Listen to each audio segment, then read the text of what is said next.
हाय, hello, नमस्कार. मी प्रियंका म्हणजेच नक्षी आई तुम्हा सगळ्यांचं भावाचे लग्न पार्ट 3 मध्ये सगळ्यांचं मनापासून स्वागत करते. तर सकाळी आम्ही आवरून वगैरे लग्नासाठी निघालो होतो. घरी सगळ्यांनी मिळून औक्षण वगैरे केलं होतं, पण शूट वगैरे काही घेतलं नाही. त्यामुळं डायरेक्टच गावात मंदिरात आल्यानंतरचा पासून व्हिडिओ शूट केलेला आहे. तर मारुतीच्या मंदिरात पाया पडून वगैरे नारळ वगैरे फोडून पुढे लग्नासाठी जाणार होतो. बाहेर डीजे, फटाकडे यांचा आवाज येत होता खूप जोराजोराने आणि गावात असं दोघांच्या लग्नाचं पोस्टर पण लावलं होतं वेशीजवळ.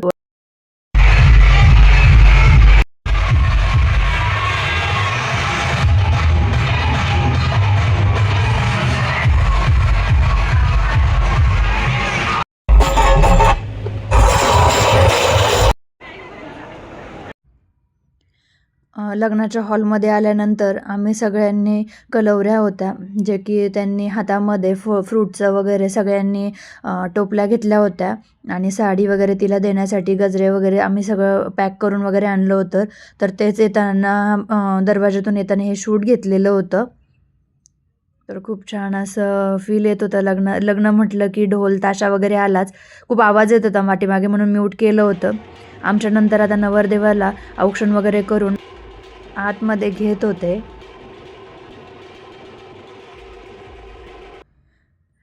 आत आल्यानंतर लगेच साखरपुड्याच्या विधीला सुरुवात झाली होती. तर नवरदेवाला पहिल्यांदा बोलवलं होतं आणि पाटावरती बसण्यासाठी सांगितलं होतं.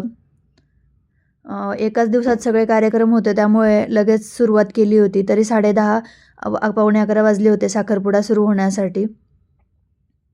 तर मामांनी नवरदेवाला कुंकू वगैरे लावून घेतलं. सगळी पाहुणे मंडळी आली होती, ती बसले होते हॉलमध्ये. नवरदेवानंतर नवरीला आम्ही हळद कुंकू लावून तिची ओटी वगैरे फळांनी भरली होती 5 जणींनी आणि फोटो वगैरे छान काढले होते. सकाळी सकाळी मूड खूप फ्रेश होता, त्यामुळे फोटोज वगैरे पण छान आले होते आणि सगळेजण छान एन्जॉय पण करत होते. नंतर दोघांना कपडे वगैरे चेंज करून सोबतच बसवलं होतं आणि दोघांच्या गळ्यात वगैरे फुलांच्या माळा वगैरे घालून फोटो वगैरे काढले होते. त्यानंतर एकमेकांना रिंग घालायची होती त्यांना. नंतर थोडंसं फोटोशूट वगैरे झालं बुके वगैरे देताना. नंतर रिंग घातल्यानंतर दोघांनी मिळून छान असा केक कट केला. लग्न म्हटलं की फोटोशूट आलंच.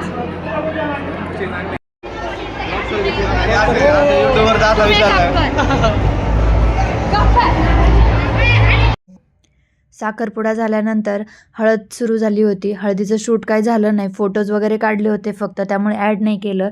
आणि मी जो मेकअप केला होता तो माझ्या आत्यांच्या मुलांनी हळद लावून सगळा खराब केला होता. इतकं मूड खराब झाला होता. एकतर मी प्रोडक्ट्स पण आणले नव्हते काही. 2-3 वेळेस फेस वॉश करून चेहरा धुतला, तरी पण ते पिवळं काही गेलंच नाही. नंतर म्हटलं जाऊ दे, आता खूप आग होती चेहऱ्याची, तर मग मी तसाच फक्त ड्रेसच चेंज केला आणि हेअरस्टाईल पण तीच ठेवली होती. नक्षचं पण खूप दुखत होतं, तो पण चिडचिड करत होता, रडत होता. त्यामुळे तो या लग्नाच्या ब्लॉगमध्ये कुठल्याच व्हिडिओजमध्ये घेतला नाही त्याला. त्याचे पप्पाच त्याला सांभाळत होते एका साईडला. तर इथं लग्न वगैरे स्टार्ट झालं होतं.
आणि जे पलीकडून आत्याचे मुलं मुली माझ्या उभे होते, तर ते जोरजोराने खूप अक्षदा फेकत होते, कानात जात होत्या, तोंडावर लागत होत्या.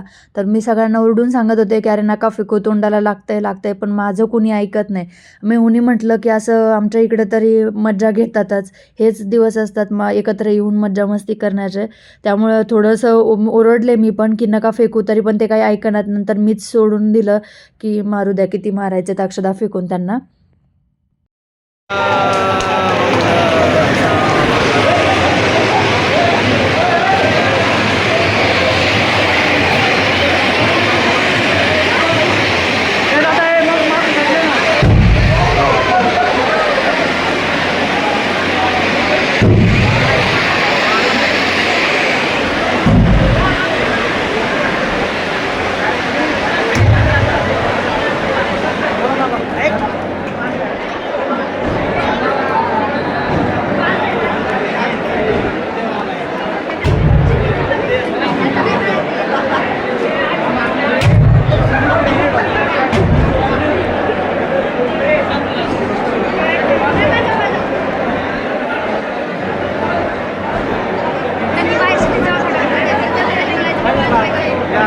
या कॅमेऱ्यात बघा आम्ही आलो कॅमेरा, आम्हाला काय कॅमेरा घेऊन करायचा. इकडे काढे टाका, युट्यूबवर टाका.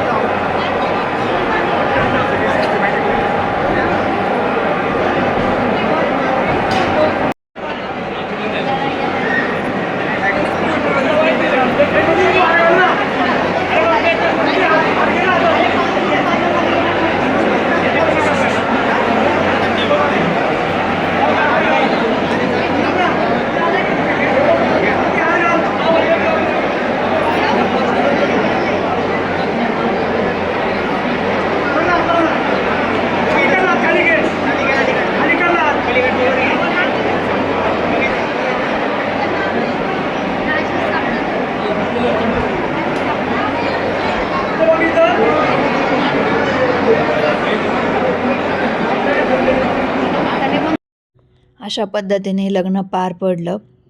सगळ्यांचं फोटो सेशन वगैरे स्टार्ट झालं. आम्ही थोडा वेळ थांबून खाली निघून आलो. स्टेजवर खूप गर्दी चालली होती फोटोसाठी.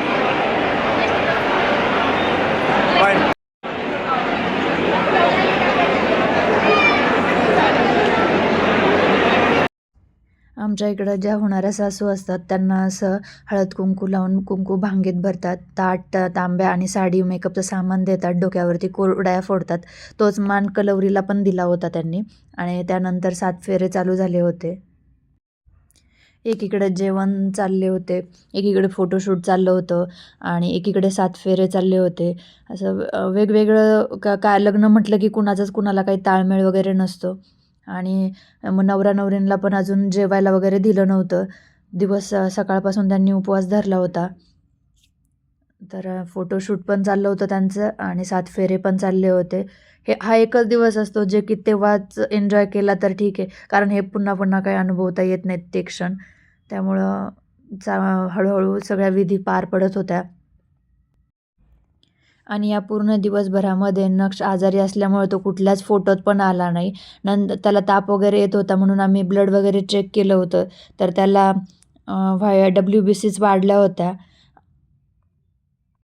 आणि टायफॉईड पण सांगितला होता. तर त्याचं पण खूप दुखत होतं. त्यामुळे त्याला एका साईडला झोपवलं होतं. त्याच्याजवळ आजी थांबली होती माझी. 7 फेऱ्यानंतर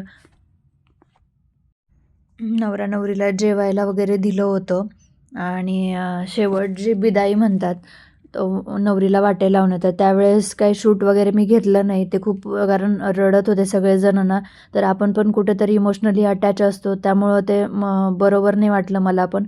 त्यामुळं मी तो व्हिडिओ शूट नाही केला. आणि आता फेरे झाल्यानंतर मंगळसूत्र घातलं होतं, जे की पहिल्यांदा उलटं घालतात आणि मागच्या साईडने ज्या पळ्या असतात त्यामध्ये एका वाटीमध्ये हळदी आणि एका वाटीमध्ये कुंकू भरून ते घालतात आणि ज्यावेळेस सोळावा होतो त्यावेळेस ते सरळ केलं जातं. तोपर्यंत ते गळ्यामध्ये उलटंच ठेवतात आणि यानंतरचे व्हिडिओ पण खूप इंटरेस्टिंग असणार आहेत. नवरीला घरामध्ये घेतलेली एंट्री आहे आणि दुसऱ्या दिवशी हळद खेसक्याचे पण व्हिडिओज वगैरे आहेत. तर ते पाहण्यासाठी तुम्ही चॅनेलवरती नक्की सबस्क्राईब करा, म्हणजे तुम्हाला छान असे व्हिडिओज पाहायला मिळतील. हा पार्ट 3 आहे. पार्ट 4 पण लवकरच अपलोड केला जाईल. संध्याकाळी नवरीला घरात घेतल्यानंतर जे खेळ असतात तर ते पण खेळ शूट केलेले आहेत, म्हणजे तर ते पण सगळ्यांना व्हिडिओमध्ये पाहायला मिळतील. तर पुढचा व्हिडिओ नक्की मी अपलोड लवकरच करेल, तर तो पण सुद्धा पहा आणि या व्हिडिओला पण भरभरून प्रेम द्या. तर भेटूया आपण उद्या नवीन ब्लॉगमध्ये. तोपर्यंत सगळ्यांनी काळजी घ्या. Bye bye.